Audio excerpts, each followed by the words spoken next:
নমস্কার, সকলকে জানাই মেরি ক্রিসমাস, অগ্রিম জানাই। উপস্থিত সকল দর্শকবৃন্দ এবং মঞ্চে উপস্থিত গুণীজনদের জানাই আমার আন্তরিক শ্রদ্ধা ও প্রণাম। আজ এক বিশেষ মুহূর্তের সন্ধিক্ষণে আমরা প্রত্যেকেই এখানে একত্রিত হয়েছি। যে মুহূর্ত বারে বারে আসে না, যাকে অনুভব করতে হয়। ভগবান খ্রিস্টকে নিয়ে সচরাচর কোথাও আলোচনা হয় না, কিন্তু আমার মনে হয় তিনি আমাদের অন্তরের অনুভবেই রয়েছেন।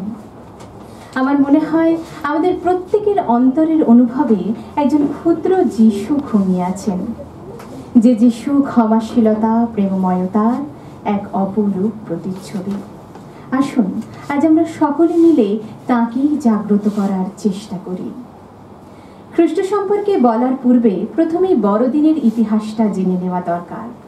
জানা যায় আনুমানিক 336 খ্রিস্টাব্দে রোমে প্রথম ক্রিসমাস ডে পালন করা শুরু হয়। পরবর্তীকালে 350 খ্রিস্টাব্দে পোপ জুলিয়াস এই দিনটিকেই পাকাপাকিভাবে ক্রিসমাস ডে হিসাবে ঘোষণা করেন। কিন্তু সত্যিই কি খ্রিস্ট এই দিনে জন্মগ্রহণ করেছিলেন, সেই নিয়ে ঘোর মতানৈক্য রয়েছে। কারণ বাইবেলের নিউ টেস্টামেন্ট গ্রন্থে খ্রিস্ট জন্মের কোনো নির্দিষ্ট সাল বা তারিখের উল্লেখ নেই। পরবর্তীকালে রোমান ক্যাথলিক লেখক মারিয়া রিঘেট্টির লেখা থেকে জানা যায়, পৌত্তলিকদের বিশ্বাস টেনে আনতে দ্য চার্চ অফ রোম প্রথম এই দিনটিতেই অন্ধকারের দেবতা, সূর্যের দেবতা মিথরাসকে উৎসর্গ করে বিশেষভাবে পালন করেন। হ্যাঁ, তো সব অনিশ্চয়তা সত্ত্বেও খ্রিস্টের মহিমা কিন্তু এতটুকু ক্ষুণ্ণ হয়নি, কারণ তিনি চিরজীবী, তাঁর মৃত্যু নেই। আচ্ছা, আমরা তো সবাই বড়দিন পালন করি। বড়দিনের মাহাত্ম্যটা আমাদের কাছে ঠিক কি রকম? বড়দিন মানেই আমরা বুঝি উৎসবের সমাবেশ, বড়দিন মানেই খুশির হাওয়া, বড়দিন মানে কেক কাটা সেলিব্রেশন, বড়দিন মানেই সান্টা ক্লজের দেওয়া নানান উপহারের সমাহার। কিন্তু সত্যি কি এসবের মাধ্যম দিয়েই খ্রিস্টকে প্রকৃত সম্মান জানানো যায়? প্রকৃত নৈবেদ্য কি শুধুই আড়ম্বরের উল্লাসে, নাকি আড়ম্বরহীন চৈতন্যের সাগরে প্রাণের নিভৃত সাধনে তাকে অনুভব করা? কোনটা? বর্তমান সমাজে ক্রিসমাস ডে মানেই তো রঙিন আলোয় কাগজের তারায় সেজে ওঠা পার্ক স্ট্রিট, যেখানে যুব সমাজের অধিকাংশই এক কুরুচিকর স্রোতে গা ভাসিয়ে চলেছে। আসলে আমরা বর্তমান যুব সমাজ খুব বেশি তাৎক্ষণিক সুখে বিশ্বাসী, যা আমরা ইনস্ট্যান্ট পাই। তাই অন্তরের সম্পদের অন্বেষণ আমরা করি না, তাই মানব সম্পদকে আমরা লাভও করতে পারি না। মনে পড়ে যায় কবিগুরু রবীন্দ্রনাথ ঠাকুর বলেছিলেন, সত্য যেখানে সুন্দর হয়ে প্রকাশ পায় সেখানেই তো উৎসব। কিন্তু আমার জানা নেই এই আনন্দের মধ্যে কি সত্যতা প্রকাশ পায়। তাই অন্তরের অন্তঃপুরে ঝাঁক দিয়ে দেখুন, এ কোন আনন্দকে আপনি বহন করে নিয়ে চলেছেন। তা কি ক্ষণিকের সুখ, নাকি চিরস্থায়ী আনন্দ? ভাবুন তো, যে মহাপুরুষ মানব জাতির পরিত্রাণের জন্য জীবনে মৃত্যুকে বরণ করে সত্যকে প্রতিষ্ঠা করে গেলেন, যিনি শত অত্যাচারিত লাঞ্ছিত হয়েও কাউকে অভিশাপ দিলেন না, ক্ষমা করে গেলেন, তার মাহাত্ম্য কি চাকচিক্যের বৈভবে যেভাবে আমরা পালন করি? তা বোধহয় নয়। তাই আজ কালীঘাট মর্নিং ক্লাবের পক্ষ থেকে এই শুভ সূচনা হোক। আমরা যেন 25শে ডিসেম্বর দিনটিকে নিছকে ছুটির দিন হিসাবে না কাটাই, আমরা যেন তাকে নিয়ে একটু চর্চা করতে পারি। তবে হয়তো তাকে কিছুটা হলেও সম্মান জানাতে পারবো, না হলে এই বড়দিনের এই উৎসবের কোনো মানে নেই। তবে জানা যাক, কে এই যিশু? যিশুই ঈশ্বরের মৃত্যুহীন উচ্চারণ, যিশুই ঈশ্বরের শাশ্বত বাক্য। জেনেসিস বলছে, আদিতে ঈশ্বর আর আকাশ পৃথিবী সৃষ্টি করলেন, আর সেই সৃষ্ট জগতের ঊর্ধ্বে রয়েছে আর এক জগৎ, যা সমস্ত স্থান, কাল, দৃশ্য, পৃষ্ঠের একেবারে বাইরে, যে দেশের মানচিত্র জানা নেই, তবু যার অস্তিত্বে সর্বক্ষণ বিশ্বাস জাগে তিনি যিশু। জন দি ব্যাপটিস্ট বলছেন, আমি সেই আলোকের সাক্ষী হয়ে এসেছি, আমার কথা শোনো, বিশ্বাস করো। ঈশ্বর বাক্য মনুষ্য রূপ ধরে ধরণীর এই ধুলিতে উদ্ভাসিত হবে। তার জন্য প্রস্তুত হও, অপেক্ষা করো। সত্যি তো, সতৃষ্ণ না হলে দেখব কি করে, উৎকর্ণ না হলে শুনব কি করে, প্রস্তুতি ছাড়া স্বীকৃতি কোথায়? হঠাৎই ইহুদি যাজকের দল জনকে ঘিরে ধরল। তাহলে তুমি কি সেই পরিত্রাতা যার আসার কথা ছিল? জন বললেন, না না, আমি কেউ নই, আমি শুধুই ডাক দিতে এসেছি। রাজা আসছেন, রাস্তা পরিষ্কার করো। কত জঙ্গলে আবর্জনায় ভরে গেছে, কত মালিন্য লেগে রয়েছে, নির্মল জলে তা ধুয়ে দেবে না তোমরা? পবিত্র হবে নাকি তোমরা?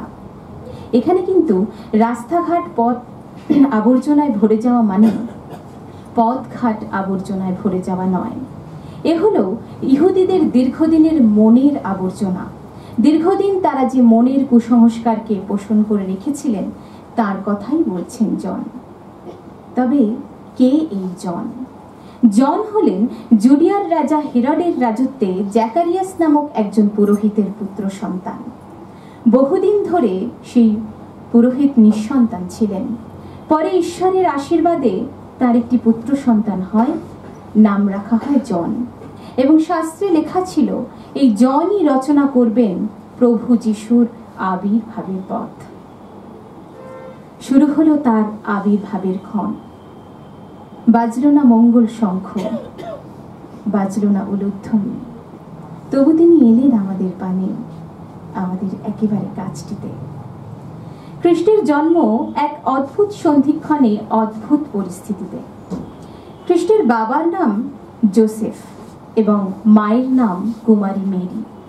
রাজা ডেভিড বংশের ছেলে জোসেফের সঙ্গে কুমারী মেরি দীর্ঘদিন ধরেই বিবাহের অঙ্গীকারবদ্ধ ছিল। কিন্তু হঠাৎই ঘটে গেল একটি ঘটনা।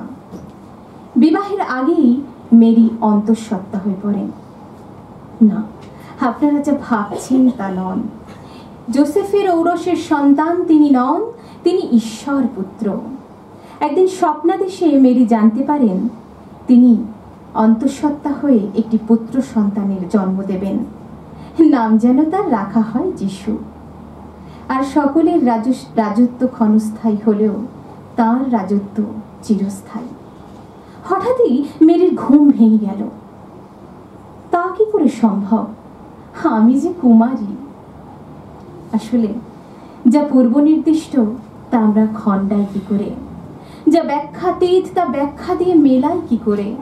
আমাদের মস্ত অঙ্ক কষা হিসেবের বাইরে একটা বড় হিসেব রয়েছে, যে হিসেব বোধহয় আমরা অঙ্ক করে মেলাতে পারি না। তাই মেরি বললেন, ভগবান কত বিশাল, কত বিপুল, কত মহান। দেখো, আমার মতো একজন ক্ষুদ্রাদি ক্ষুদ্রকেও তিনি স্পর্শ করেছেন। আসলে তিনি তো চাইলে অতি উচ্চ পদস্থকেও নামিয়ে আনতে পারেন নিম্নে, আবার অতি ক্ষুদ্রকেও বসাতে পারেন গৌরবাসনে। মেরি বললেন, তার দেখানো পথই আমার পথ। তিনি সেই পথকেই সিদ্ধাই করে নিলেন।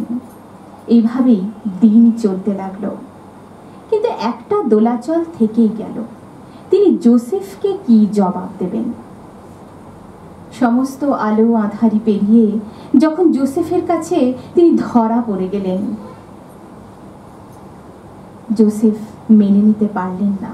আসলে আমরা জাগতিক সমাজে যা দিয়ে মেলানোর চেষ্টা করি লজিক দিয়ে, সেই হিসেবের বাইরেও যে হিসেবটা থাকে তা তো আমরা বুঝি না। তাই জোসেফ বললেন, আমি চিরকাল ন্যায়ের পথে হেঁটেছি, তাই বন্ধন ছিন্ন না করে উপায় নেই। তারপরে সেই রাতে তিনিও স্বপ্নাদেশ পান এবং মেরিকে স্বীকার ও গ্রহণ করেন। প্রভুর আবির্ভাবের পথটা বড়ই বিচিত্র। হঠাৎই সাম্রাজ্যের সম্রাট সিজার অগাস্টাস হুকুম করলেন, সাম্রাজ্যের লোকগণনা শুরু হবে, কিন্তু কেউই তার নিজের ঘরের দরজায় গিয়ে গুনে নেবে না, যে যার শহরে গিয়ে নাম লেখাবে। রাজা ডেভিড বংশের পুত্র জোসেফ, ফলে তাকেও সস্ত্রীক যেতে হবে। রাজার হুকুম অমান্য করার কোনো উপায়ই তখনকার সমাজে ছিল না, ফলে তারাও সস্ত্রীক চললেন। এই বেথেলহেম থেকে নাজারেথ প্রায় 80 মাইল দূরে। নিরীহ দুটি ঘোড়ার পিঠে চড়ে চলেছেন নিরীহ দুটি মানুষ, জোসেফ ও মেরি। পথে ক্রমশই ভিড় বাড়ছে, জনতার উপর জনতা। একদল মানুষ তাদেরকে লক্ষ্য করে বললেন, তাড়াতাড়ি করো, নইলে যে আর কোনো সরাইখানাতেও স্থান পাবে না। কিন্তু তারা যেন বাড়ি বাড়ি পিছিয়ে পড়ছেন। হঠাৎই শুরু হলো বিপদের ওপর বিপদ। মেরির প্রসব বেদনা শুরু হলো। কিন্তু এই শীতের রাতে কেই বা তাকে আশ্রয় দেবে, কেই বা তার সহায় সম্বল হবেন। যার খবর, যার হিসাব তিনি করে রাখেন। কেমন যেন একটি গোশালার মালিকের দয়া হলো। একটি গোশালার কাছে মেরি যন্ত্রণায় কাতরাতে কাতরাতে শুয়ে পড়লেন। কেমন যেন সেই মালিকের দয়া হলো, তিনি মেরিকে আশ্রয় দিলেন। কি আশ্চর্য না! বিশ্বের ভগবান ক্ষুদ্র মর্তধামে জন্ম নিতে চলেছেন, কিন্তু তার জন্য জায়গা নেই। কি নিধান ঈশ্বরের! সত্যি এ এক অদ্ভুত সন্ধিক্ষণ, অদ্ভুত পরিস্থিতি। যিশু জন্ম নিলেন একটি গোশালায়, এক অপরিচ্ছন্ন নোংরা পরিবেশে। মাতা মেরির কোল আলো করে এলেন রাজরাজেশ্বর। কি অদ্ভুত! ইহুদিদের সমাজে ঈশ্বরকে মানা হতো শাসক সম্রাট রূপে, কিন্তু যার নিধান শুধুই ছিল ভয়, নিগ্রহ আর তাড়না। যিশু এলেন এক অদ্ভুত পরিস্থিতিতে। একটি প্রশ্ন আমার, যে তিনি তো চাইলেই রাজপ্রাসাদ বা অট্টালিকায় জন্মগ্রহণ করতে পারতেন, কিন্তু তিনি কেন তা করলেন না? আমার যেটা মনে হয় যে তিনি ঈশ্বর পুত্র হয়েও সমগ্র মানব সমাজের মানব পুত্র। তিনি আমাদের মতো সহায় সম্বলহীন মানুষের জন্যই তো এসেছিলেন। তাই তিনি রাজপ্রাসাদে জন্মগ্রহণ করলেন না, কোনো অট্টালিকায় তিনি জন্মগ্রহণ করলেন না। তাই আর কি বলা যাবে ঈশ্বর দূরের কেউ? আর কি বলা যাবে ঈশ্বর ভয়ের কেউ? তিনি তো প্রাচুর্যের আবাসে আসেননি, তিনি এসেছিলেন অতি দরিদ্রদের মাঝে। তাই যারা তুচ্ছ, যারা সাধারণ, তারা এবার আশ্বস্ত হোক, তাদের প্রভু কোথায় জন্ম নিলেন। যারা দরিদ্র, তারা এবার আশ্বস্ত হোক, তাদের প্রভু জন্মক্ষণে কোথায় স্থান পেলেন। যারা নিরাশ্রয়, তারা এবার আশ্বস্ত হোক, কি বসনে আবৃত হয়ে প্রভু কোথায় নিলেন তার প্রথম শয্যা। না ঘোড়ার জাপ দেওয়ার ডাবর। মা শিশুকে ঘোড়ার জাপ দেওয়ার ডাবরে শুইয়ে রাখেন। সত্যি এক অদ্ভুত সন্ধিক্ষণে তিনি জন্ম নিয়েছিলেন, যা আমরা কেউই ভুলতে পারি না। এক অদ্ভুত সন্ধিক্ষণ। তার পরিস্থিতিতে তার আসার ক্ষণে কোনো মঙ্গল শঙ্খও বাজল না, কিন্তু তিনি এলেন আমাদের মাঝখানে, আমাদের একজনই হয়ে। এই খবর সর্বত্র পৌঁছে গেল। এক রাজা আসছেন, যিনি আলোকের রাজা, আনন্দের রাজা, ভালোবাসার রাজা। কিন্তু এই খবর ইহুদিদের কাছে নিদারুণ যন্ত্রণা সৃষ্টি করলো, কারণ তারা তাদের রাজত্বে একমাত্র হেরোদকেই রাজা বলে মানতেন। ফলে তাদের পক্ষে দ্বিতীয় কোনো রাজাকে মেনে নেওয়া সম্ভব নয়। হেরোদও মানতে পারলেন না। তিনি বললেন, একই রাজ্যে দুজন রাজা থাকেন কি করে? আসলে পাছে তাকে কেউ রাজ্যচ্যুত করে তার সিংহাসন দখল করে। যিশু নামের অর্থ নিস্তার বা মুক্তি। তিনি এসেছিলেন এই প্রমাণ করতে, আমরা সবাই রাজা আমাদেরই রাজার রাজত্বে। কিন্তু ইহুদিরা তো তা মেনে নেবে না। তারা ষড়যন্ত্রে মেতে উঠলেন তাকে হত্যা করার। নতুন রাজাকে কিছুতেই মেনে নেওয়া যাবে না। এই হেরোদ ছিলেন অত্যন্ত পাষাণী একজন রাজা, যার হৃদয় নির্মমতায় নিষ্ঠুরতায় ভরা। এই হেরোডের দুই সন্তান সম্রাট অগাস্টাস এবং অ্যারিস্টোবুলাসকে তিনি গলা টিপে হত্যা করেন। কি অদ্ভুত পাষণ্ড হৃদয়! এমনকি তার স্ত্রী এবং তার মাকেও তিনি খুন করতে দ্বিধাবোধ করেননি। পাছে তার কেউ সিংহাসনটি দখল করে নেয়, এই ছিল তার ভয়। আসলে দেখবেন, আমাদের দৈনন্দিন শুধুমাত্র রাজ্য রাজনীতি বলে নয়, আমাদের দৈনন্দিন জীবনেও কিন্তু আমরা প্রত্যেকেই নেতা হতে চাই, কেউ সেবক হতে চাই না।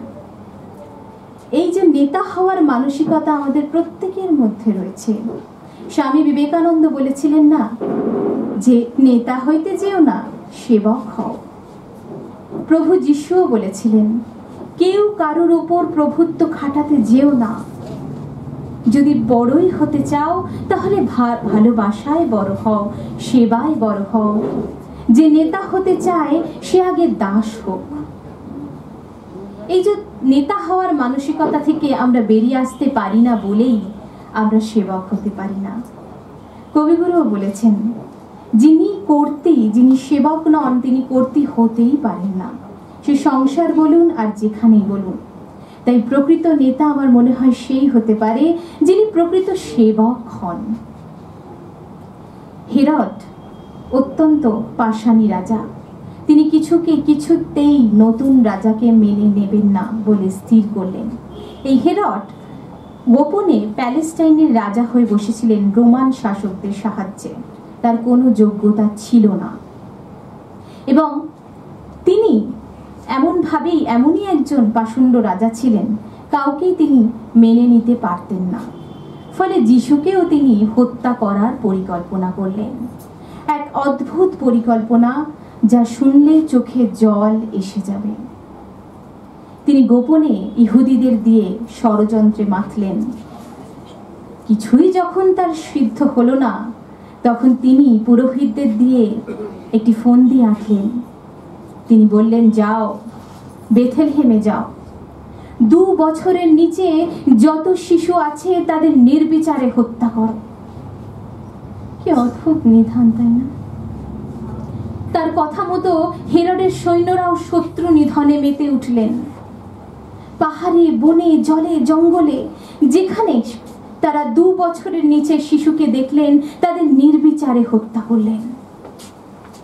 কি অদ্ভুত লীলা তার! হেরোডের সাথে সাথে তারাও যেন তাদের হৃদয়ে পশুত্বকে বড় করে তুলেছিল। স্বামীজি বলেছিলেন না, আমাদের হৃদয়ে 2টি জিনিস থাকে, একটি পশুত্ব আর একটি হলো দেবত্ব। আমাদের সিদ্ধান্ত নিতে হবে আমরা আমাদের হৃদয়ে কোনটিকে গ্রহণ করব, দেবত্বকে নাকি পশুত্বকে। তাই 2 বছরের নিচে সমস্ত শিশুকে তারা হত্যা নিধনে, শত্রু নিধনে মেতে উঠলেন। ঘরে ঘরে ঢুকে তাণ্ডব শুরু করে দিলেন। কেউ হয়তো দোলায় ঘুমোচ্ছে, ওই তার শেষ ঘুম। কেউ হয়তো হাত পা চড়ে খেলছে, হাসছে, ওই তার শেষ হাসি। মা তার হৃৎপিণ্ডকে, নয়নের মণিকে কোলে আগলে রাখছেন। তবুও এই রক্তলোলুপ নরপিশাচদের এক বিন্দু মায়া নেই, মমতা নেই। কারণ তারা যে হেরোডের অনুচর, তার নেতৃত্বাধীন। তাই তারাও সেই শত্রু নিধনে কথা 2 বার ভাবলেন না। এর কারণ একটাই, উদ্দেশ্য একটাই, এদের মধ্যে কোনো একজনও যদি যিশু হন, আসলে তাকে তার মৃত্যু দেওয়াটা এত সহজ নয়। তিনি ছাড়া তো তার মৃত্যু সম্ভব নয়। তাই একটি ঘটনা ঘটল।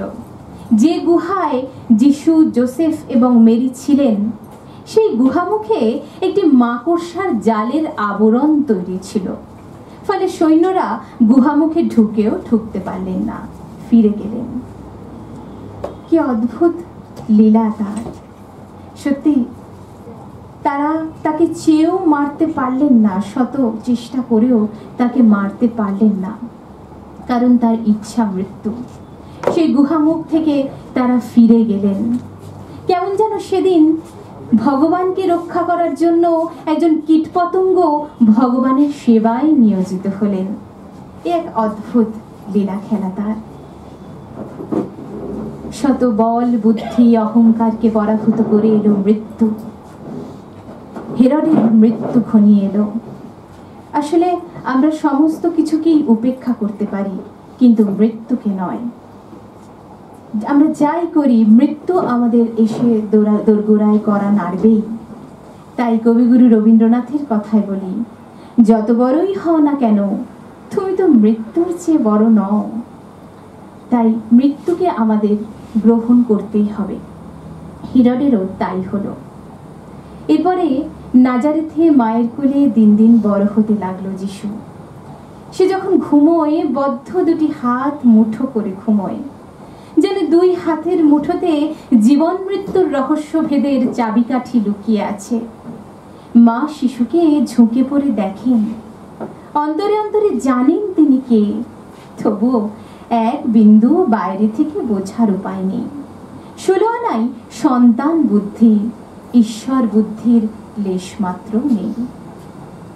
ইহুদিদের সমাজে প্রত্যেকেই চাইতো বাচ্চারা লেখাপড়া শিখুক। তাই তাদের গ্রামে সংশ্লিষ্ট সভা এবং তার আন্ডারে একটি করে স্কুল থাকতো। সেখানে বাইবেল ব্যতীত আর কিছু পড়ানো হতো না। বাইবেলে সেই স্কুলেই শিক্ষা নিতে লাগলেন প্রভু যিশু। এই বাইবেলে বলা হয়েছে, শিশুরা যখন উঠবে তখন শেখাবে, যখন ঘুমোবে তখন শেখাবে। খানিকটা প্লে ওয়ে ইন এডুকেশনের মতো। দীর্ঘদিন সেই স্কুলে যিশু পাঠ নেবার পর তার মনে হলো, ঈশ্বর তো শুধু শাস্ত্র পুঁথিতে নয়, তিনি তো আছেন সমগ্র বিশ্ব প্রকৃতিতে। সত্যি তো, আমার যেটা মনে হয়, এই বিশ্ব প্রকৃতির চেয়ে বড় শিক্ষক কেই বা আছে? স্বামী বিবেকানন্দ বলেছিলেন না, যে ব্যক্তি প্রকৃতিকে জেনেছে তাকে নতুন করে ঈশ্বরকে জানতে হয় না। ভাবুন না, এই ধূসর সুনীল আকাশ কি সুন্দর, সূক্ষ্ম পাতায় কত কারুকার্য। এই স্বয়ং ঈশ্বরের তলির টান ছাড়া আর কেই বা পারতে পারে? তাই প্রকৃতিকেই যিশু ঈশ্বরের দর্পণ বলে জানতেন। আমার যেটা মনে হয় যে তিনি সমগ্র বিশ্ববাসীর কাছে ঈশ্বর পুত্র হলো, আমার কাছে একান্ত রূপে মানব পুত্র, মানব যিশু। তার উদাহরণ হলো, আমরা সন্ন্যাসী মানেই বুঝি সংসার যাকে আচ্ছাদিত করতে পারে না, কিন্তু তিনি বুঝিয়ে দিলেন সংসারের মধ্যে থেকেও সন্ন্যাসী হওয়া যায়। এই জোসেফ, খ্রিস্টের বাবা, অত্যন্ত গরিব ছিলেন। তিনি ছুতোর মিস্ত্রির দোকানে কাজ করতেন।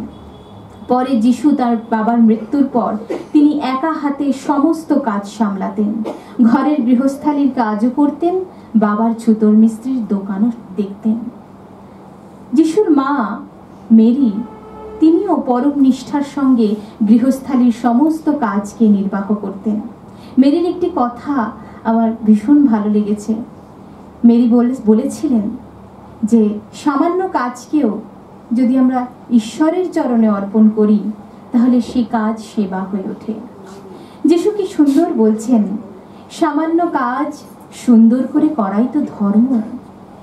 একটা সামান্য কাজকে সত্যি যদি আমরা দেখি আমাদের দৈনন্দিন জীবনে, প্রতিটা কাজ যদি আমরা সুন্দর করে তাঁর চরণে অর্পণ করার মধ্যে দিয়ে করি, তাহলে সেই কাজ আর কাজ থাকে না। শ্রী মা বলেছিলেন না, কাজকে আমরা যদি কাজ মনে না করে পুজো মনে করে করি, তাহলে কাজের ভার অনেকটাই কমে আসে। তাই যিশু সংসারেরই একজন ছিলেন। তিনি নিজেই বলছেন, সংসারই তো শেখায় মানুষকে সহিষ্ণু হতে, ভালোবাসতে। সংসার ছাড়া কোথায় পাবে আর তো সেবার প্রেরণা? এই মানবকে যে সেবার প্রেরণা, সেটা সংসার ছাড়া আমরা আর কোথায় পাবো? ঠাকুর শ্রী রামকৃষ্ণকে দেখুন, তিনি তার শিষ্য স্বামী বিবেকানন্দের কথায় বলি, স্বামী বিবেকানন্দ তো প্রথম জীবনে চেয়েছিলেন সুখদেবের মতো নির্বিকল্প সমাধিতে ডুবে থাকতে, কিন্তু ঠাকুর বললেন, তুই নিজের মুক্তি চাস, জগতের মুক্তির জন্য তোকে বিরাট বটগাছের মতো হতে হবে। তাই সন্ন্যাস মানে শুধুই গিরি গুহায় গিয়ে ধ্যান করা নয়, সংসারে থেকেও সন্ন্যাস হওয়া যায় তা যিশু স্বামী বিবেকানন্দ বুঝিয়ে দিয়ে গেলেন। সংসারী মানুষরাও সন্ন্যাস হতে পারেন যদি তার একজন রিসেন্ট একটি ফেসবুকেও আমি দেখছিলাম, আপনারা হয়তো দেখে থাকবেন, গৌর গোপাল দাস স্বামী, তিনিও বলছেন সন্ন্যাসী ওইসব কিছু নয়, সন্ন্যাসীটা হচ্ছে মাইন্ডসেট। আমরা কি ভাবছি, আমার চিন্তা ভাবনাটাই হচ্ছে সন্ন্যাস। আমি কিভাবে আমার জীবনটাকে নির্বাহ করছি। তাই সংসারে থেকেই তিনি সন্ন্যাস হয়েছিলেন এবং তার মা বাবা ভাই বোন সমস্ত গৃহস্থালির কাজকেও তিনি সামলেছিলেন। ধীরে ধীরে তার যাত্রা শুরু হলো, তার গুরু হওয়ার যাত্রা। তার প্রথম জীবনে 5 জন শিষ্য নিয়ে তিনি যাত্রা শুরু করেছিলেন। তার 5 জন শিষ্যের নাম ছিল এন্ড্রু, পিটার, ফিলিপ, নাথানাইল ও জন। তিনি তার শিষ্যদের উপদেশ দিলেন, বললেন, মানুষ কি হয়েছে সেটা বড় কথা নয়, মানুষ কি হয়ে উঠতে পারে সেটাই বড় কথা। অর্থাৎ তার বাস্তবতায় নয়, তার সম্ভাব্যতায়। কত বড় শিক্ষা দেখুন। আমরা ভাবি না একটু কিছু করেই আমি এই হয়ে গেছি, মানে আমার জীবনটা ওখানেই থমকে গেল, স্টপ হয়ে গেল, আমি আর নতুন কিছু শিখতে পারলাম না। আমার যেটা মনে হয় জীবনে অ্যাচিভমেন্ট বলে কিছু হয় না। একটি ছোট্ট উদাহরণ দিই। স্বামী সোমেশ্বরানন্দজির কথা আপনারা হয়তো সকলেই জানেন, যাকে এই যুগের দ্বিতীয় বিবেকানন্দ বলা হতো। তিনি তার সন্ন্যাস জীবনে একটি অভিজ্ঞতার কথা বলছেন যে একজন বৌদ্ধ ভিক্ষুককে, বৌদ্ধ সন্ন্যাসকে তিনি প্রশ্ন করেছিলেন যে এত বছরের সন্ন্যাস জীবনে আপনি কি পেলেন, কি অ্যাচিভ করলেন। সেই সন্ন্যাসী বলেছিলেন যে কটা মেডেল পেয়েছি তার সবটাই গঙ্গার জলে ভাসিয়ে দিয়েছি, আবার নতুন করে শিখেছি। অর্থাৎ অ্যাচিভমেন্ট বলে কিছু হয় না।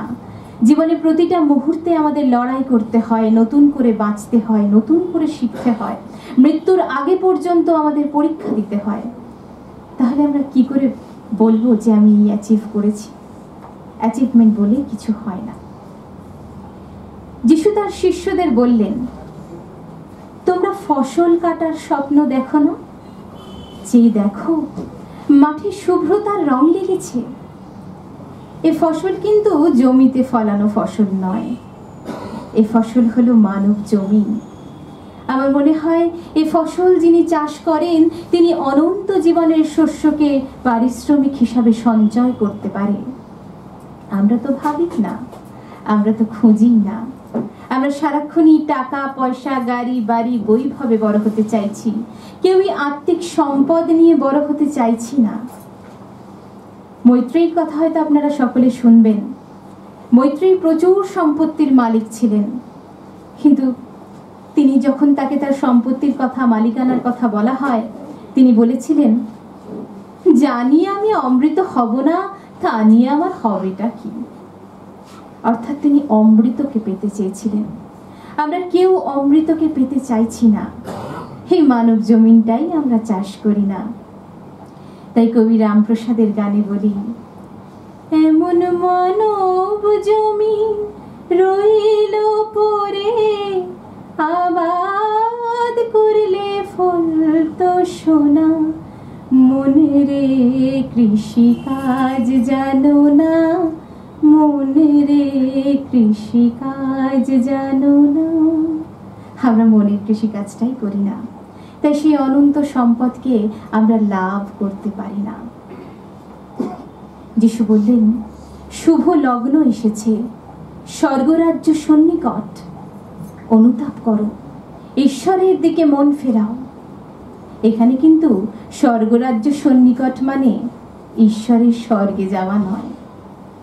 এ হলো, আমরা যদি আমাদের অতীতের করা ভুল থেকে শিক্ষা নিয়ে আমরা আমাদের বর্তমানটাকে সুন্দর করতে পারি, ভবিষ্যৎটাকে আরো প্রসন্ন করতে পারি, তাহলে আমার আপনার মানব হৃদয় রচিত হতে পারে জীবনের প্রকৃত স্বর্গরাজ্য। অনুতাপ করো, অর্থাৎ ভুল হয়েছে বলে ক্ষান্ত দিলে হবে না। ক্রমশই মন্দ থেকে ভালোতে প্রবেশ করতে হবে। অন্যত্র থেকে মন তুলে নিয়ে ঈশ্বরে প্রবেশ করতে হবে। এই ঈশ্বরে প্রবেশ করা মানে ভালোতে প্রবেশ করা, ভালোর মধ্যে বাস করা, সারাক্ষণই একটা ভালোর তৃষ্ণাকে অন্তরে লালন পালন করা।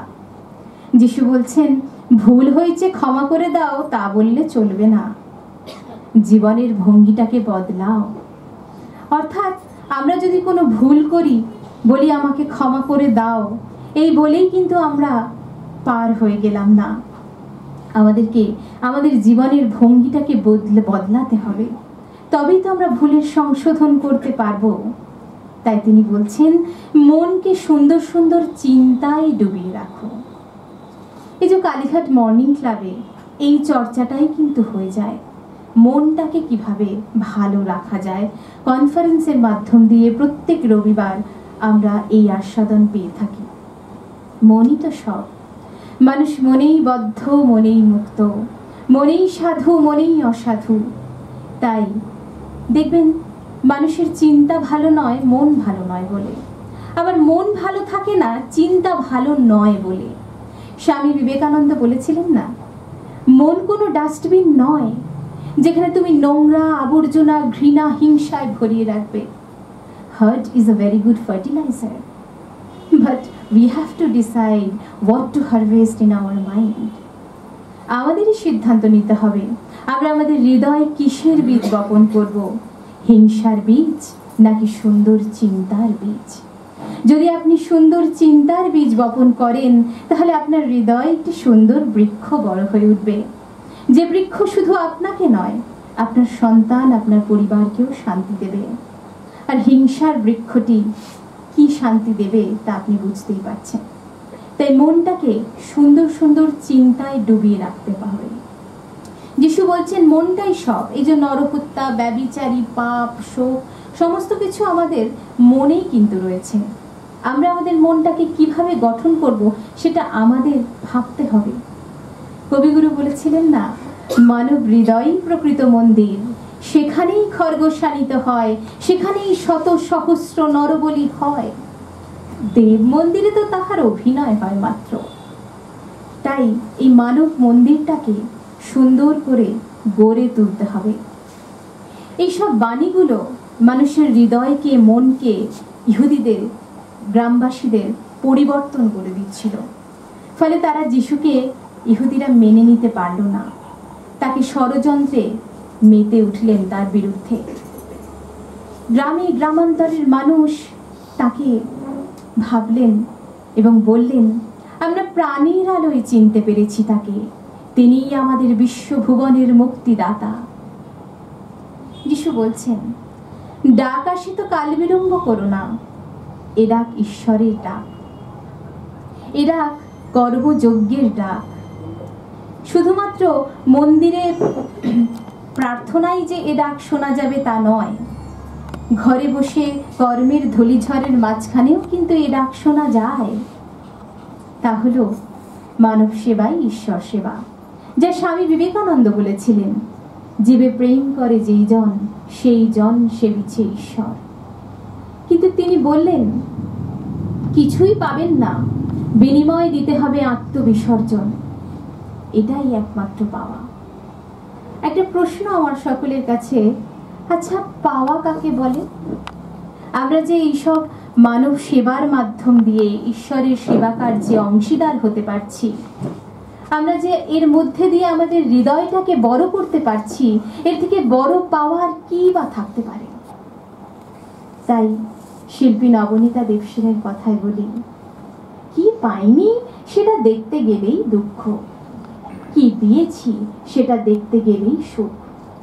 জেনে রাখুন, পাওয়াটা আপনার ক্ষমতার মধ্যে নয়, কিন্তু দেওয়াটা আপনার ক্ষমতার মধ্যে। তাই এই বিশ্ব প্রকৃতি থেকে, পৃথিবী থেকে আমরা যে প্রতি মুহূর্তে পাচ্ছি, আমরা যদি সে কথাটা ভেবে সমাজের প্রতি দায়বদ্ধ হই, তাহলে এর চেয়ে বড় মানব সেবা আর হতে পারে না। যিশু বলছেন, চিরন্তর নতুন থাকো, হৃদয় নতুন, প্রার্থনায় নতুন, প্রতিটা দিন নতুন, প্রতিটা কাজ নতুন, প্রতিটা দৃষ্টি নতুন, প্রতিটা শব্দ নতুন, প্রতিটা স্পর্শ নতুন, চারিদিকে নতুনের জয়ধ্বনি। এই নতুনটা কি? এই নতুনটা হলো সত্য। তিনি বলছেন, নতুন কাপড়ের কালিমকেও পুরনো কাপড়ের তালিম দিয়ে দেয় না, তা মেলেও না। আসলে আমরা অনেকেই আছি যারা বস্তা পচা ধ্যান ধারণা, কুসংস্কার থেকে বেরোতে পারি না, তাই নতুনকে আমরা গ্রহণ করতে পারি না। অথচ দেখুন, দার্শনিক স্পিনোজা বলছেন যে প্রতিটা মিনিটেই মানুষের মৃত্যু হচ্ছে, প্রতিটা মিনিটেই মানুষ নতুন করে জন্ম নিচ্ছে।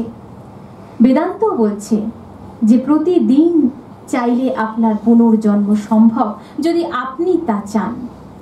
এই পুনর্জন্মের মধ্যে দিয়েই কিন্তু মানুষ নতুন করে নিজেকে আবিষ্কার করতে পারে, নতুন করে জানতে পারে। তাই আসুন আমরা যেন নবপ্রেরণায় উৎসাহিত হই, নবচিন্তায় দীক্ষিত হই, যে চিন্তা শুধুমাত্র আমাকে নিয়ে নয়। কবিগুরু রবীন্দ্রনাথ ঠাকুর বলেছিলেন, মানুষের মধ্যে দ্বিজত্ব আছে। মানুষের এক জন্ম সকলকে নিয়ে, আপনাকে নিয়ে, আর এক জন্ম সকলকে নিয়ে। এই একটা জন্ম যেন সার্থক হয় সকলকে নিয়ে, আমরা যেন সেই চিন্তায় প্রেরিত হতে পারি। এসব বাণী মানুষের মনের, হৃদয়কে পরিবর্তন করার এক অপূর্ব প্রয়াসকে সূচনা করে দিচ্ছিল। ফলে ইহুদিরা মেনে নিতে পারলেন না তাকে। তিনি সত্যের পথকে দেখিয়ে দিচ্ছিলেন, তাই তার কথা, তার বাণী তাদের ভালো লাগলো না। কিন্তু গ্রামবাসীদের মনকে আস্তে আস্তে পরিবর্তন করে দিচ্ছিল, তা তারা চাইলেন না। আসলে সত্যকে তো আমরা মেনে নিতে পারি না চট করে সহজে। তাই তাকে ধরার জন্য সবাই পাগল হয়ে গেলেন, কিন্তু তিনি তো কারোর কাছে ধরা দিলেন না। পরবর্তীকালে তার 12 জন শিষ্য ছিল। তিনি মোট 8টি উপদেশ দিয়েছিলেন, যা অত্যন্ত মূল্যবান। প্রথম উপদেশ, তিনি বলছেন, অন্তরে যারা দীনহীন তারাই প্রকৃত সুখী, ধর্মরাজ্য তাদের। অর্থাৎ অন্তরে যারা দীনহীন তারাই প্রকৃত বিনম্র, অহংকার শূন্য। ভাবুন, তিনি বলছেন, ঈশ্বরকে পেতে গেলে অর্থগত দারিদ্র্যকে বরণ করতেই হবে। কারণ জেনে রাখো, তুমি যতই শক্তিমান হও না কেন, তোমার দ্বারা কিছুই হয়ে উঠবার নয়। অর্থাৎ আবার সেই অহং ত্যাগের কথাই কিন্তু চলে আসছে। এই অহং যেন বারে বারে বটবৃক্ষের মতো আমাদের মধ্যে বিস্তারিত হয়ে পড়ে। সে যেন কিছুতেই যেতে চায় না, যতই যায় আবার মাথা তুলে দাঁড়ায়। তাহলে নেই কি এর থেকে মুক্তি? ঠাকুর তো বলেছিলেন, এ আমি বজ্জাত, আমি কিছুতেই যেতে চাই না, যতই যায় আবার ফিরে ফিরে আসে। তাহলে এর কি সমাধান নেই? আমার মনে হয় আমাদের ঈশ্বর যেমন সমস্যা দিয়েছেন, সমাধানও দিয়েছেন। কবিগুরু বলেছিলেন না, ওই অহংটি রয়েছে, ওটিকে নির্মূল করার জন্যই। স্বামী সোমেশ্বরানন্দজি বলেছেন, যতই আমরা এই অহংকে অন্বেষণ করব, ততই অহং মিলিয়ে যায়। আমরা তো অন্বেষণ করি না, আমরা প্রতি মুহূর্তে সাধনার পথটাকে বেছে নিই না, তার আগেই সফল হওয়ার চেষ্টা করি। আবার অনেকে বলেন, আমারও সব অহংকার নেই। একটি ছোট্ট ঘটনা বলা যায়। ভগবান বুদ্ধের কাছে একজন ভক্ত এসেছিলেন। তিনি বলেছিলেন, আই ওয়ান্ট হ্যাপিনেস। ভগবান বুদ্ধ খানিকক্ষণ হেসে Buddha said, first remove I because that's ego, then remove want because that's desire, now see you are left with only happiness. যখন আমরা আমাদের মধ্যে এই আমি চাই কথাটা বাদ দিতে পারবো, তখনই তো আমরা জীবনে হ্যাপি হতে পারবো। তাই যদি যতক্ষণ না এই আমি মানসিকতা থেকে আমরা বেরিয়ে আসতে পারছি, ততক্ষণ আমরা হ্যাপি হতে পারবো না। কারণ তার সবার মধ্যে ওই বড় করে আইটাকেই আমরা দেখছি, অন্য কিছু নয়। এই নিরহংকারিতার নিদর্শন যিশু রেখে গেছেন, যা অত্যন্তই মূল্যবান। এই নিরহংয়ের নিদর্শন হলো, সেই সময় ইহুদিদের সমাজে কুষ্ঠরোগ হলে মনে করা হতো সামাজিক অপরাধ, যার ধারের পাশেও কেউ ঘেঁষতেন না, তাকে ছুতেন ছোঁয়া তো দূরের কথা। কিন্তু যিনি অধম অভাজন, তার চোখের জল মুছিয়েছেন তিনি। যিনি অন্ধ, তাকে দিয়েছেন চোখ। যিনি খঞ্জ, তিনি পেয়েছেন খর্ব তাঁর কৃপায়। কিন্তু বিশ্বাস করুন, তিনি প্রচুর মানুষকে অনেক দুরারোগ্য ব্যাধি থেকে মুক্ত করেছিলেন। তারপরে কি বলেছিলেন জানেন? দেখো, কাক পক্ষীতেও যেন টের না পায়। এই যে নিরহংকারিতার নিদর্শন তিনি রেখে গেছেন জীবনে। তিনি তো ঈশ্বর হয়ে প্রতিটা মুহূর্তে জীবনে এই সাধনাটাকে বেছে নিয়েছিলেন। তাহলে আমরা মানব হয়ে করছি না, কত বড় ব্যাপার। আমরা এই সাধনাটাকে যদি প্রতি মুহূর্তে জীবনে চালিয়ে যাই, প্রতি মুহূর্তে সাধারণ রেখে মানুষের সাথে সহজ হয়ে থাকি, তাহলে অহংকে যদি অন্বেষণ একবার করতে পারি যে এটা আমার অহং, তাহলে আস্তে আস্তে সে ফিকে হয়ে যায়। কিন্তু যদি আমরা বলি যে আমার অহং নেই, তাহলে সম্পূর্ণ ভুল। কারণ এই কোষটাকে তো আমরা বাদ দিতে পারবো না। আমাদের প্রত্যেকের মধ্যে এই সেলটা রয়েছে, তাকে কিছুটা প্রিভেন্ট করা যায়। সেটাই হলো এই নিরহংকারিতার নিদর্শন, যা যিশু আমাদের শিক্ষা দিয়ে গেছেন। যিশু বলছেন, যারা শোকার্ত তারাই প্রকৃত সুখী। অর্থাৎ শোকার্ত মানে যারা দুঃখী। বলছেন, তুমি ভেবো না তোমার শোকের জন্য অন্য কেউ দায়ী নয়, তোমার শোকের জন্য একমাত্র তুমিই দায়ী। সত্যি তো তিনি বলছেন, নিজেকে প্রশ্ন করো, কেন এমন ভয়াবহ যন্ত্রণার আগুনে তুমি দগ্ধ হচ্ছ? এ প্রশ্ন তুমি তোমার অন্তরে করো। দেখবেন আমরা আমাদের দুঃখের জন্য অন্য কাউকে দায়ী করি। আমাদের এক্সপেকটেশন লেভেল অনেক বেশি। এই যে অন্য কাউকে আমরা দায়ী করছি, তার মাধ্যমে কিন্তু আমাদের অন্তরে আরো বড় শোককে লালন পালন করছি। তাই যতই আমরা সারতে শিখব, যতই আমরা বুঝতে শিখব, মেনে নিতে শিখব এটা আমার দোষ, ততই আমরা বড় হতে পারবো। না হলে এই শোককে আমরা নির্মূল করতে পারবো না। শ্রীশ্রী মা বলেছিলেন না, যদি দোষ দেখতেই হয় তাহলে নিজের দোষ দেখো, অন্যের নয়। এই শোকের কথা তিনি বলেছিলেন। যিশু বলেছিলেন, সবসময় আমি কি চেয়েছি, আমি কি পেয়েছি তা দিয়ে বিচার হবে না। আমি কি চেয়েছি, আমি তার জন্য কতটা প্রয়াস ও প্রযত্ন করেছি, সেটাই বড় কথা। আমরা সবসময় ভাবি না আমি কি পেলাম জীবনে, যা পেলাম তার চেয়ে অনেক বেশি পাওয়া আমার উচিত ছিল। এই যে আকাঙ্ক্ষাটাকে আমাদের হৃদয়ে বড় করে তুলি, যা সত্যিই অত্যন্ত দুঃখজনক। কবিগুরু রবীন্দ্রনাথ ঠাকুর আবার সেই আমিকেই কিন্তু আমরা প্রাধান্য দিই। কবিগুরুর একটি কথা বলি, খুব প্র্যাকটিক্যাল কথা। তিনি বলছেন, সংসার সমস্তটাই নেবে, একটি কণাও ফেলে দেবে না। কিন্তু যখন তুমি বলবে তার সঙ্গে আমাকেও নাও, আমাকেও রাখো, তখন সংসার বলবে, তোমার জন্য জায়গা কোথায়, তুমি তো রাখবার জন্য যোগ্য নও। অর্থাৎ আমরা জীবনে প্রতি মুহূর্তেই প্রতিটা মানুষই সংসারকে কর্মের দ্বারা কিছু না কিছু দান করছি। কিন্তু যখনই ওই আমিকে, অহংকে চিরন্তন করে রাখতে চাইছি, তখনই সব চেষ্টা বৃথা। স্বামী বিবেকানন্দ বলেছিলেন যে আমাদের জীবনের সব থেকে সুখকর মুহূর্ত সেইগুলি যখন আমরা নিজেদেরকে ভুলে যাই, এই আত্ম অহংকে ভুলে যাই। প্রভু যিশুও বলেছিলেন, those who come after me let him first deny himself।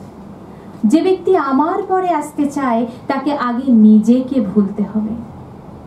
এই নিজেকে ভোলার যে প্রয়াস, যিশু বলে গেছেন যে আমি কি চেয়েছি বা আমি কি পেয়েছি সেটাই বড় কথা নয়, আমরা কি দিতে পারছি সেটাই বড় কথা। সাধারণ মানুষকে যিশুর মতো আর কেউ সম্মান দেননি। তিনি বলছেন, তোমরাই পৃথিবীর লোম, তোমরাই জগতের আলো। এই অকৃতি অধম অভাজনদের কেই বা এত সম্মান দিয়েছেন বলুন? তিনি সাধারণ মানুষকে এতটাই ভালোবাসতেন। তিনি ধনীদের একদম পছন্দ করতেন না। সেকালের রাজ্য রাজনীতি থেকে একালের যে রাজ্য রাজনীতির চিত্রটা খানিকটা প্যাটার্নটা বদলেছে। সেকালে আরো ভয়ঙ্কর ছিল। সেখানে যিশু অত্যন্ত প্রতিবাদ করে বলছেন, কি ভেবেছে ওই ধনোত্তম ভোগবিলাসের বণিকরা?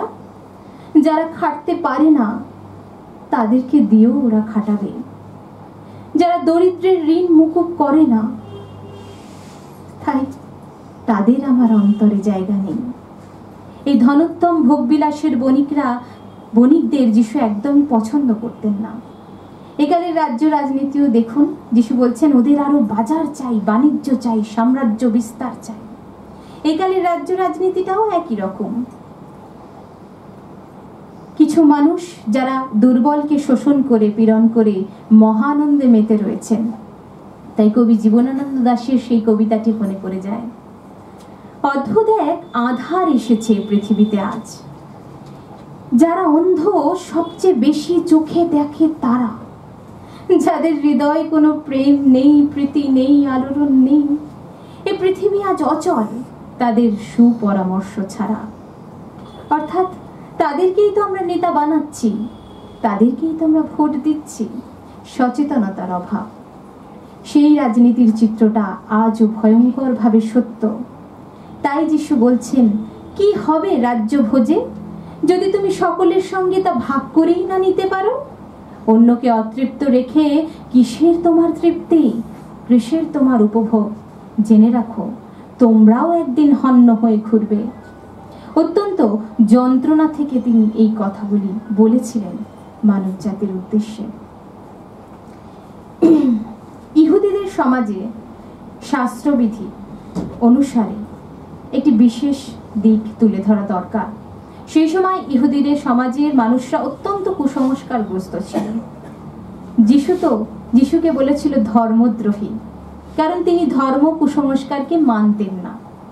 একটি উদাহরণ দেওয়া যায়। বিশ্রামবারে ইহুদিদের শাস্ত্রবিধি অনুসারে সমস্ত কাজ বারণ, শস্য আহরণ, শস্য গ্রহণ বারণ। সেটাকে বলা হতো সাবাত ডে, যা শনিবারে পালন করা হতো। কিন্তু তিনি তা মানলেন না।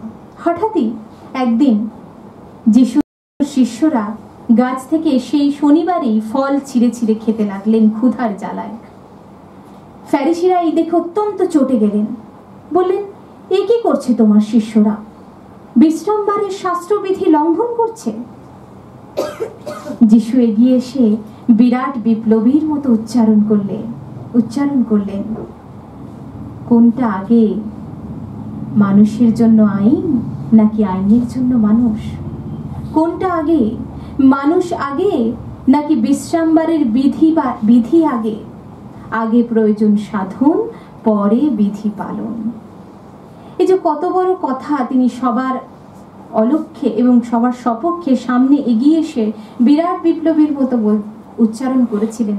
সত্যি আমরা তো বিধি পালনকেই বড় করে দেখি, কিন্তু আমার মনে হয় একজন ক্ষুধার্ত মানুষকে খেতে দেওয়ার চেয়ে বড় বিধি আর কি হতে পারে? ক্ষুধা পূরণই তো সবচেয়ে বড় শ্রেষ্ঠ বিধি পালন। তাই স্বামী বিবেকানন্দের কথায় বলি, ক্ষুধার চেয়ে বড় ধর্ম আর অন্যের চেয়ে বড় ঈশ্বর থাকলে বলো, আমি সেদিন আমার ধর্ম পরিবর্তন করব। কত বড় কথা তিনি বলে গেছেন। তাই বলি, ধর্মের দাবি, শাস্ত্রের দাবি, সবচেয়ে বড় প্রয়োজনের দাবি হলো মানবিক প্রয়োজনের দাবি। এই বিধি পালনকে আমরা বড় করে দেখছি। আমরা ভাবছি ভক্তি ভরে পুজো করলেই হয়তো ঈশ্বর আমাদের কাছে আসছেন। কেন এই বিধি পালনকে বড় করে দেখা? তার কুসংস্কারের বেড়াজালে কিন্তু আমরাই ফেঁসে যাচ্ছি। একটি জ্বলন্ত উদাহরণ দেওয়া যায়।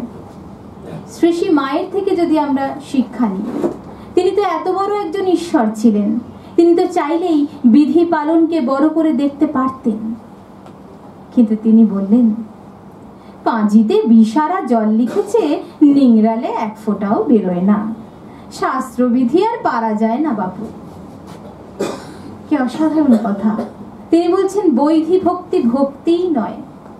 এমনকি এটাও হয়তো আপনারা জানেন যে তিনি বলছেন যে সামান্য কিছু খেয়ে পুজো করতে, তাহলে মনটাও শান্ত থাকে, পুজোটাও ভালো হয়। ঠাকুর শ্রী রামকৃষ্ণ দেবও বলছেন, আমরা সারাক্ষণই ভাবছি আমরা বাঁ হাতে জল নেব নাকি ডান হাতে জল নেব। মনকে শুচিবায়ুগ্রস্ত থেকে বাদ দিন। এই যে বিধি পালনকে আমরা যখনই বড় করে দেখি, তখন মনুষ্যত্বের কাছে আমরা হেরে যাই। একজন ক্ষুধার্ত মানুষকে খেতে দেওয়ার চেয়ে বড় বিধি আর কিছু হতে পারে বলে আমার মনে হয় না। বড় মানুষের কাজ হয় বলে আমার মনে হয় না। তাই শাস্ত্রবিধি পরে, আগে মানবিক প্রয়োজনের দাবি, যা যিশু সপক্ষে তখনকার সমাজে দাঁড়িয়ে বলেছিলেন। যিশুর এই বাণীগুলি সত্যি হৃদয়কে পরিবর্তন করার এক অপূর্ব প্রয়াসের সূচনা করে দেয়, যা আমাদের প্রতি মুহূর্তেই আমাদের অন্তরটাকে বদলানোর এক প্রয়াস রাখে। যিশু বলছেন, শোনো, আইন বলছে হত্যা করো না, কাউকে হত্যা করো না, তাহলে তোমার আদালতে কৈফিয়ত দিতে হবে। কিন্তু আমি বলছি, কারণ মর্মে আঘাত দিয়ে কথা বলো না, তাহলে কিন্তু তোমার হৃদয়ের আদালতে তলব হবে। সত্যি দেখবেন, সমাজ আইন সর্বক্ষণ আমাদের বাইরের আচরণকে দেখেন, কিন্তু ঈশ্বর আমাদের অহর্নিশ অন্তরের খবর রাখেন। কিন্তু তাই আমরা আমাদের অন্তরটাকে কত সুন্দর করে বড় করতে পারছি, সেটাই বড় কথা। এই বিবেকটা, এই যে বাজে কথা, খারাপ কথা বলে আমরা কাউকে মর্মাহত করছি, তাতে কিন্তু খুব বড় কথা নয়। আমরা নিজেদেরকেই ছোট করছি, নিজেদের অন্তরকেও কিন্তু আঘাত করছি, যেটা আমরা বুঝি না। তাই স্বামী বিবেকানন্দের কথায় বলি, মানুষের জীবনের শ্রেষ্ঠ আদালত হলো মানুষের বিবেক। তাই এই আদালতটাকে যদি সুন্দর রাখি, তাহলে সমস্তটাই সুন্দর হয়। যিশুর উচ্চারিত 3টি বাণীর মধ্যে আরো 2টি বাণী অত্যন্ত মূল্যবান। তিনি বলছেন, কেউ যদি আইনের বলে তোমার জামা কেড়ে নিতে চায়, তাহলে তাকে তোমার উত্তরীয় পর্যন্ত দান করুন। আমরা চিরকাল শুনে এসেছি, ঢিল ছুঁড়লে পাটকেলটি খেতে হয়। যিশু সেই নিয়মকে খণ্ডন করলেন। কিন্তু এও কি সম্ভব? কেউ যদি সত্যি আইনের বলে আপনার জামা কেড়ে নিতে চায়, আপনি কি উত্তরীয়টা দিতে পারবেন? আপনার আসলে আমরা এত বড় মনুষ্যত্বের অধিকারী হতে পারি না। আমাদের মনুষ্যত্বের গতিটা খুবই ক্ষুদ্র। আমরা এই প্রেমকে হৃদয়ে ধারণ করতে পারি না। তাই জন্যই টিট ফর ট্যাট কথাটা এসছে। কিন্তু সেটি শোভনীয় নয়, সেটি ভালো নয়। তাই কেউ যদি আইনের বলে আপনার জামা কেড়ে নিতে চায়, এই উত্তরীয় দেওয়ার কথা এই কারণেই বলেছেন যে সমস্ত সংকোচকে তিনি পেরিয়ে গেছেন। কবিগুরু রবীন্দ্রনাথ ঠাকুর বলছেন, যিশুর এই কথাগুলি সাধারণ সংসারী মানুষের পক্ষে একেবারে অত্যুক্তি। কারণ তারা সংসারের বাইরে কোনো লক্ষ্যকে বড় করে দেখতেই পারে না। একমাত্র তারা আইনের বলে যদি উত্তরীয় পর্যন্ত দিতে পারে, যদি তার সাংসারিক প্রয়োজনটা সিদ্ধ হয়। তিনি বলছেন, যিশু এই কথাগুলি একেবারে অসংকোচে আমাদের হৃদয়কে বাড়িয়ে তোলার জন্যই বলে গেছেন। এই হৃদয়কে বাড়ানোর যে অপূর্ব প্রয়াসের তিনি সূচনা করে গেছেন, তা অসাধারণ। সত্যি তার ত্যাগ এত বড়ই ত্যাগ, তার লীলা এত বড়ই লীলা, তার লক্ষ্য এত বড়ই লক্ষ্য। প্রতিহিংসার বদলে তো প্রতিহিংসা হয়। আমার মনে হয় প্রতিহিংসার বদলে মানবতার জয় হোক, এই হোক আমাদের প্রতিধ্বনি। তিনি বলছেন, শাস্ত্রে বলা আছে, শত্রু ছাড়া কাউকে হিংসা করো না, কাউকে অপ্রতিবেশী বলে ভেবো না। কিন্তু আমি বলি, তুমি শত্রুকেও ভালোবাসো, তার জন্য প্রার্থনা করো। এ কত বড় মহান বাণী। সত্যি যারা আমাদের শত্রু, যারা আমাদের ভালো চান না, তাদেরকে আমরা ভালোবাসতে পারি? এ কত বড় হৃদয়ের কথা। সত্য অত্যাচার, যারা অত্যাচার করছে তিনি বলছেন তাদের জন্যও প্রার্থনা করো। দেখুন, যারা আমাদের ভালোবাসে তাদেরকে আমরা ভালোবাসি, কিন্তু এর মধ্যে মহত্তম বা নতুনত্ব কোথায়? নতুনত্ব তো সেখানে যারা আমাদের ভালোবাসে না তাদেরকেও যেন আমরা ভালোবাসি। মাদার টেরেসা বলেছিলেন না, কেউ যদি আমাকে ভালো নাও বাসে আমি যেন তাহাকে ভালোবাসিতে পারি। এই যে হৃদয়কে বড় করার যে মানবতার জায়গাটা তিনি দেখিয়ে দিয়ে গেছেন, যে যিনি শত্রু তার জন্য তুমি প্রার্থনা করো, তোমার হৃদয়কে বড় করো। এই মনুষ্যত্বের অধিকারী হলে তবেই তিনি যিশু হয়েছেন। এত বড় কথা, এমন মহামূল্যবান বাণী আর কোনো মহাপুরুষ বলেছেন বলে আমার মনে হয় না, যা যিশু বলে গেছেন।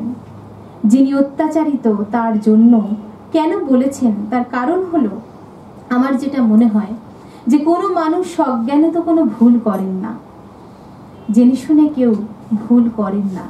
তাই এই অজ্ঞানতাদের জন্য আমরা যদি অত্যাচার প্রার্থনা করি তাহলে আমাদের হৃদয়টাই কিন্তু সংকুচিত হয়ে যাবে। তাই হৃদয়টাকে বড় করার জন্য আমাদের সকলকে ভালোবাসার কথা, ভালোবাসার বাণী তিনি শুনিয়ে গেছেন, যে যিনি শত্রু তাকেও তুমি ভালোবাসো।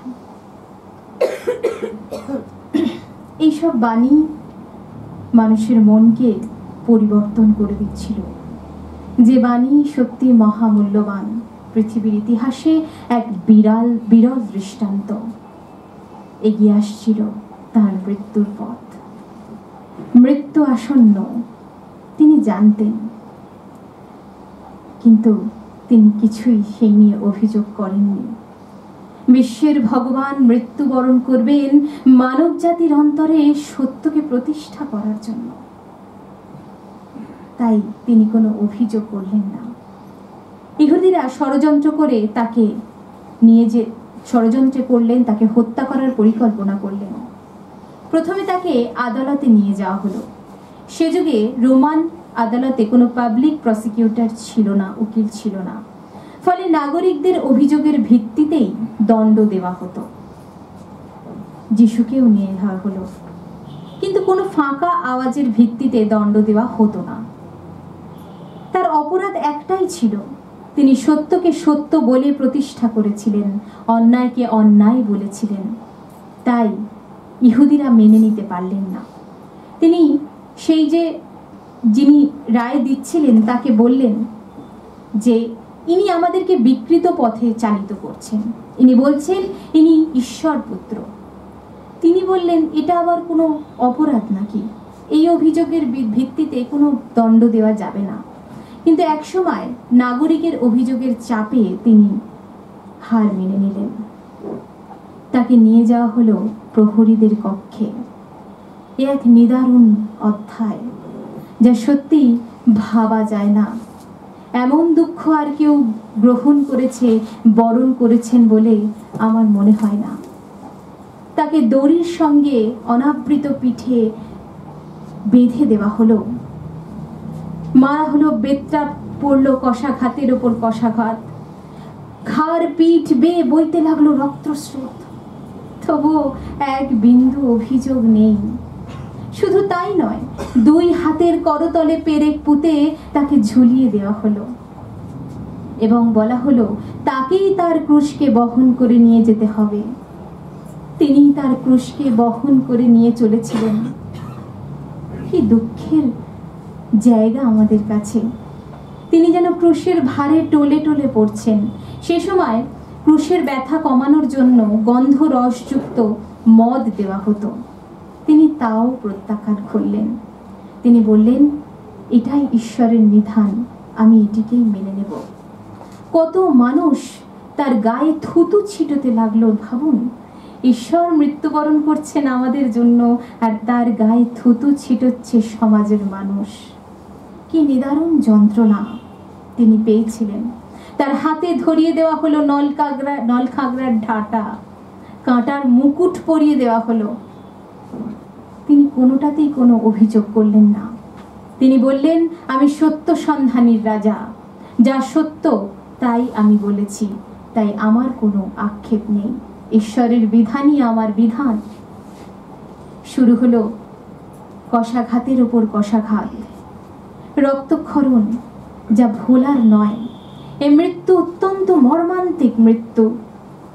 তাকে ক্রুশে দেওয়া হলো। তার পাশাপাশি যেসব সৈন্যরা ছিল, যারা তদারকি করছিল, তারা বলল, কতই তো তোমার ক্ষমতা, তুমি তো 3 দিনে মন্দির বানিয়ে দাও, কই ক্রুশ থেকে নেমে এসো, দেখি তোমার কত ক্ষমতা। চাইলে তো তিনি অদৃশ্য হয়ে যেতে পারতেন, চাইলে তিনি নেমেও আসতে পারতেন, কিন্তু তিনি তা করলেন না। তিনি বুঝিয়ে দিলেন সমগ্র সমাজের কাছে, তিনি যদি ক্রুশ থেকে নেমে আসতেন তাহলে এই প্রমাণ হতো ঈশ্বর প্রেম ক্রুশ পর্যন্তই যেতে পারে, ক্রুশকে অতিক্রম করে নয়। তাই মৃত্যুকেই তিনি বেছে নিলেন। হলো এক সবচেয়ে শেষ বাণী, যা সত্যি অত্যন্ত মূল্যবান। তিনি বলছিলেন, যারা আমাকে নির্যাতন করছে তারা প্রভু, তাদের তুমি ক্ষমা করো। এই বাণী, এই যে ক্ষমার যে নিঃশেষ, যে প্রশান্তির পথকে তিনি দিয়ে গেলেন সমাজের কাছে, যা অত্যন্তই ভয়ঙ্কর এবং মূল্যবান। সত্যি দেখবেন, আমরা যখন কোনো বড় অন্যায় করি, আমরা ঈশ্বরের কাছে বড় বড় করে ক্ষমা চাই, কিন্তু যদি অন্য কেউ অন্যায় করেন, তার ক্ষমা তো দূরের কথা, তার দোষটাকেই বড় করে দেখি, তাকে ক্ষমা করতে আমরা পারি না। তাই তো যিশু বলেছিলেন, if you forgive those who sin against you, your heavenly Father will forgive you. যদি তুমি তাদেরকে ক্ষমা করতে পারো, তাহলে স্বর্গনিবাসী পিতা তোমাকে ক্ষমা করবে। তাই ক্ষমা আমাদের মনে চিরকালের শান্তি এনে দেয়। দেখবেন কোনো মানুষকে ক্ষমা না করে আর ক্ষমা করার যে প্রশান্তি, তা চিরকালের সম্পদ। তাই যারা তাকে অত্যাচার করছিল, তিনি বলেছেন, প্রভু তাদের তুমি ক্ষমা করো। আজ প্রভু যিশুর প্রতি আমার শ্রদ্ধা সম্মান জানিয়ে একটা ছোট্ট কবিতার মধ্যে দিয়ে আমার এই বক্তব্য আমি শেষ করব।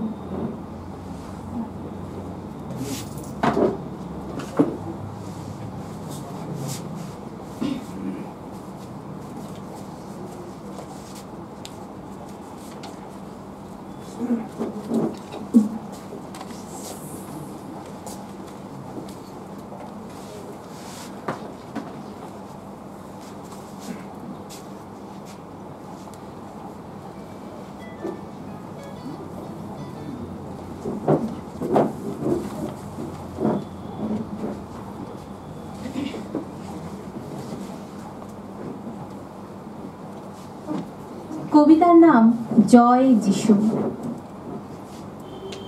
ঈশ্বর মানুষ হয়েছেন, মানুষ এবার ঈশ্বর হবেন।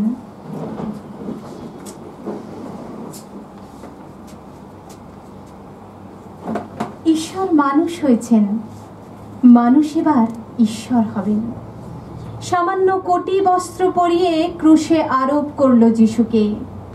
4-4টে সৈন্য যারা তদারক করছিল, তারা বসলো যিশুর পোশাক নিয়ে ভাগাভাগি করতে।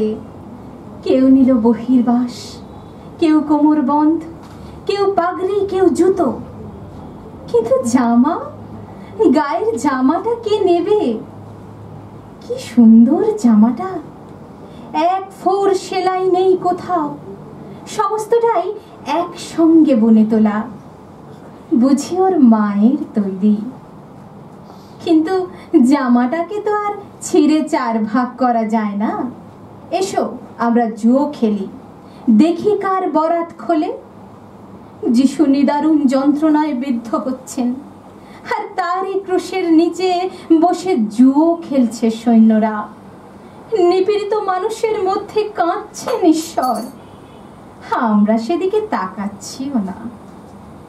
কে কোন ভোগ্য বস্তু আয়ত্ত করতে পারি, তারই ফিকিরে বসেছি জুয়ো খেলতে। চরম মুহূর্তেও পাপীকে ত্যাগ করেন না যিশু। চরম মুহূর্তেও তিনি পাপীর প্রতিবেশী, একেবারে বাস্তব কাছটিতে। পাদ্রী পুরোহিত থেকে পথচারী সবাই গাল দিচ্ছে, কতই তো বলে বেড়াতে তুমি ভগবানের পুত্র, কই দেখি নেমে এসো ক্রুশ থেকে, পুত্রত্ব দেখাও। আবার বলা বলি করছে, যদি পুত্র হতো ভগবান নিশ্চয়ই ওকে ভালোবাসতেন, আসতেন সাহায্য করতে। যখন কেউ আসছে না তখন বোঝা যাচ্ছে ওর বাহাদুরি। যিশু যদি নেমে আসতেন তাহলে কি প্রমাণ হতো? প্রমাণ হতো ঈশ্বর প্রেম ক্রুশ পর্যন্তই যেতে পারে, ক্রুশ অতিক্রম করে যেতে পারে না মৃত্যু পর্যন্ত। যেন যতক্ষণ ক্রুশকে বহন করে আনছে ততক্ষণই প্রেম। যেই ক্রুশে বিদ্ধ হলো আর প্রেম নেই। যেন প্রেমের কোথাও টানা যায় সীমারেখা, বলা যায় এতটুকু, এত দূর, এই অবধি। শুধু বাঁচালেই প্রেম, মারলে প্রেম নয়। এমন কোন যন্ত্রণা আছে যা প্রেম বইতে পারে না? এমন কোন লাঞ্ছনা আছে যা পারে না ক্ষমা করতে? যিশু হঠাৎ আর্তনাদ করে উঠলেন, হে ঈশ্বর, আমাকে কেন তুমি ত্যাগ করলে? এ কান্না তো আমাদের কান্না, এ নালিশ তো আমাদের নালিশ। যিশু যদি যন্ত্রণার মধ্যে প্রসন্ন হাসি মুখে বিদায় নিত নীরবে, আমাদের মনে হতো তিনি বুঝি আমাদের নন। ঈশ্বর হয়েও তিনি ছেড়ে গিয়েছেন আমাদের। তিনি আর্তনাদ না করলে আমাদের তার কান্নায় কাঁদা হতো না, আমাদের রক্তে ঝরতো না তাঁর বুকের রক্ত। মানুষ ঈশ্বরকে হত্যা করলো, মানুষকে বাঁচিয়ে দিলেন ঈশ্বর। মানুষ ঈশ্বরকে দিল নশ্বরতা, ঈশ্বর মানুষকে দিলেন অমরত্ব। ঈশ্বর মানুষ হয়েছেন, মানুষ এবার ঈশ্বর হবেন। ধন্যবাদ।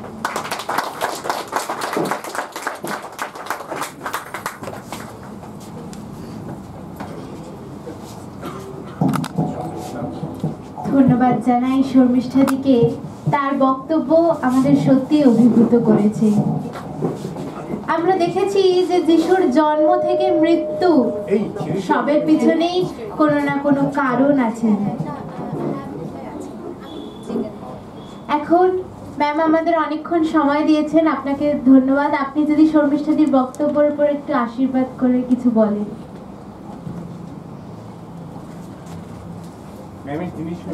ওইখান থেকে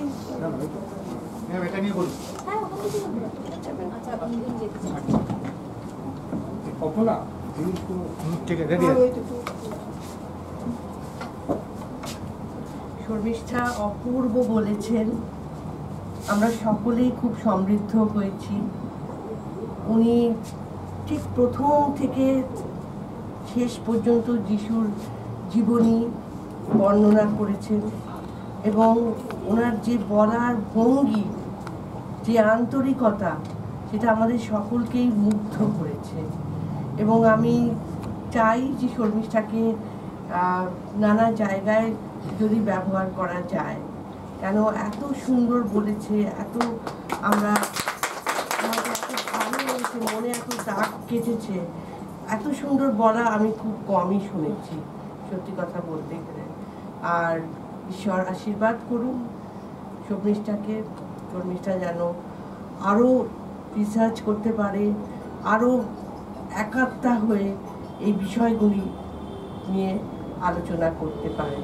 আমি জানি প্রভু যিশুকে যে ট্রিবিউট শর্মিষ্ঠা আজকে দিয়েছেন, নিশ্চয়ই তিনি সেটি গ্রহণ করছেন। এই বলেই আমি আমার বক্তব্য এখানে শেষ করছি।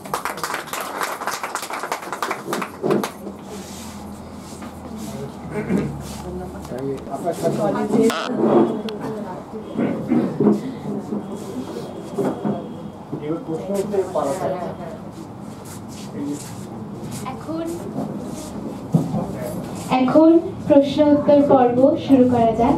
কারোর যদি কোনো রকম প্রশ্ন থাকে শর্মিষ্ঠাদিকে সে করতে পারে। কারোর কোনো প্রশ্ন আছে শর্মিষ্ঠাদির বক্তব্যের উপর?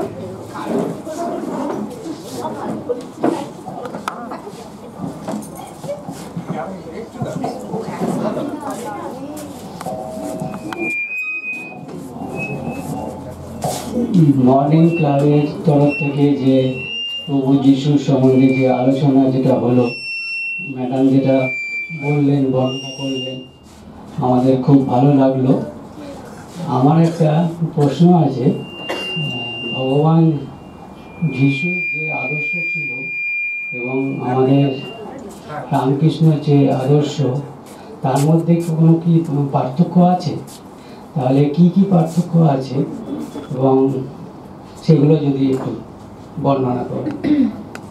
পার্থক্য বলতে কিছুটা হয়তো পার্থক্য থাকতে পারে, বাট উদ্দেশ্যটা একই, মানে সেই একই চিন্তায় গিয়ে মিলিত হওয়া আর কি। সেই উদাহরণ তো আমি দিয়েছি, আশা করি পেয়েছেন। পার্থক্য হয়তো অন্য কোনো বিষয়ের ওপর থাকতেই পারে, কিন্তু কিছু কিছু বিষয় যেটা সব মহাপুরুষদের চিন্তনগুলো একই। পার্থক্য সেরকম আমি তো এখনো খুঁজে পাইনি না। ধন্যবাদ। আর কার কোনো প্রশ্ন? শর্মিষ্ঠার বক্তব্যে সত্যি আমরা ভীষণভাবে সমৃদ্ধ হয়েছি, প্রত্যেকে এখানে সহমত হবে আমার সঙ্গে। আর খুব সুন্দরভাবে ও আমাদেরকে বিষয়টার সঙ্গে পরিচয় করিয়েছে। তবে একটি প্রশ্ন আমার মাথায় আসছে, সেটার উত্তর হয়তো আমি পেয়েছি, তবে আরেকটু যদি পরিষ্কার হয়। এই যে তুমি বললে যে আমাদের যারা শত্রু, পরম শত্রু, তাকেও আমরা ভালোবাসবো, তো এই মানসিকতাটাকে কিভাবে তৈরি করবো? যে আমাকে বারবার আঘাত করছে, তার প্রতি আমি আমার ভালোবাসাটাকে কিভাবে জাহির করবো? এটা তো সম্ভব না। হ্যাঁ, এটা অ্যাকচুয়ালি ওইভাবে সম্ভব না।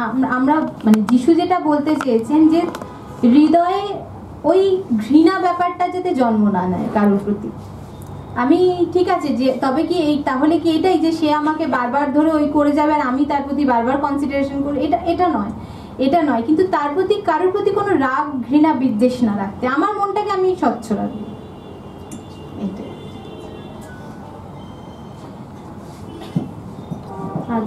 আর কারোর কোনো প্রশ্ন আছে? আমার একটা প্রশ্ন আছে যে তুমি যেটা বললে যে প্রতিটা দিন আমাদেরকে পুনর্জন্ম নিতে হবে, সেটা আমরা কিভাবে নেব? মানে প্রতিদিন নতুন চিন্তার মাধ্যমে নেব। প্রতিদিন যদি আমরা ভাবি, একটা নতুন চিন্তার মানুষ হয়ে উঠি, আজকে যা ভাবলাম কালকে ভেবে আরো বেটার চিন্তা করব। সেই যখনই বেটার চিন্তা করব তখনই আমি একজন নতুন মানুষ হয়ে উঠবো। চিন্তা বেটার করতে হবে। ধন্যবাদ শর্মিষ্ঠাদিকে। সত্যি তার বক্তব্য আমাদেরকে সব দিক থেকেই ভালো মানুষ হওয়ার জন্য অনেক শিক্ষাই দিয়েছে, এবং যিশুর জীবনী থেকে আমরা অনেক কিছু শিখতে পেরেছি। তার জন্ম থেকে মৃত্যু, প্রতিটার পিছনেই কারণ আছে। এবং শুধু তাই নয়, যিশুর প্রতিটা বাণী আমাদেরকে আরো বড় মানুষ হয়ে উঠতে শিক্ষা দিয়েছে। এবার আমি শর্মিষ্ঠাদির প্রিয় দিদি সুপর্ণা নস্করকে মঞ্চে ডাকার জন্য। কি বলেছেন, মানে কিসের জন্য বলেছেন? তিনি উত্তরীয় এবং পুষ্পস্তবক দিয়ে শর্মিষ্ঠাদিকে সম্মান জানাবেন।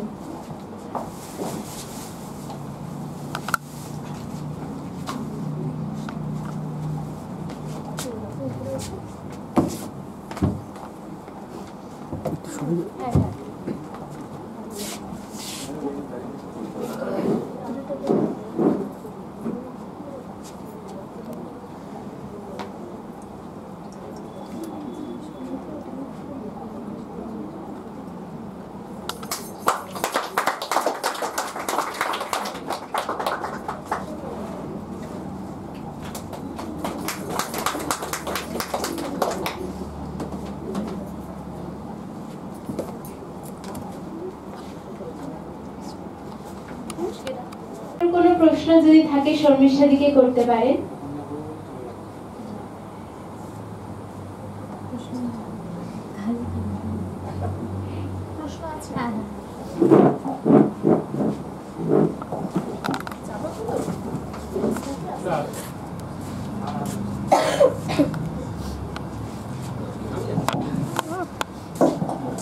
নমস্কার, মর্নিং ক্লাবের এই অনুষ্ঠানে আমন্ত্রণ পেয়ে আমি খুবই আনন্দিত এবং আপনার বক্তব্য আগেও শুনেছি, অত্যন্ত ভালো। আমার শুধু একটাই প্রশ্ন, সেটা হচ্ছে যে আপনি যেটা বললেন যে যিশু যেটা বলেছেন, প্রভু যিশু, যে শত্রুকে তুমি ঘৃণা করবেন না, উনি ম্যাডামও যেটা বললেন, কিন্তু আমার যেটা মনে প্রশ্ন হচ্ছে যে ওনার যারা ফলোয়ার্স তারা এত যুদ্ধবাজ হলো কি করে? মানে তারা তো যুদ্ধ ছাড়া কিছু বুঝতে পারে না।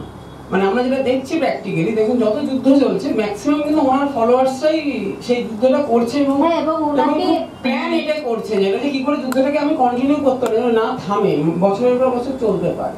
মানে ওনার ফলোয়ার্সরা কি করে মানে এই ব্যাপারটাকে কন্টিনিউ করছে, যেখানে ওনাকেই ফলো করছে আবার যুদ্ধটাও করছে একই সঙ্গে। ওইটাই তো কথা, মানে আমরা যদি জীবনে প্র্যাকটিস না করি তাহলে শিষ্য হয়েও কোনো লাভ নেই। হ্যাঁ সেটাই, মানে অদ্ভুত ব্যাপারটা। এবং ওনাকে কিন্তু মানে ওনার আপন প্রিয় পুত্র, আমি যেটা মিস হয়ে গেছে বলা, সেটা হচ্ছে ওনার প্রিয় একদম পুত্র, কাছের শিষ্য জুডাস, সেই কিন্তু ধরিয়ে দিয়েছিল।